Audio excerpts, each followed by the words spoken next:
Back to the screen.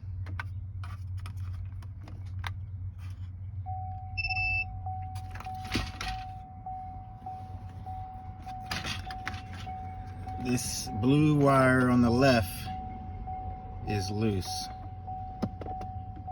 They all have that one zip tie down here. They all have that one zip tie down here. There's no fix for this. Something is loose up in there over time, but what I'm gonna do, I'm just gonna zip tie these two together with the same type of zip tie. Same type of zip tie.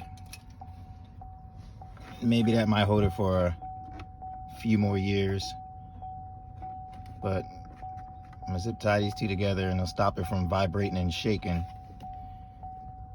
That's what I'm gonna do. All right, I zip tied it.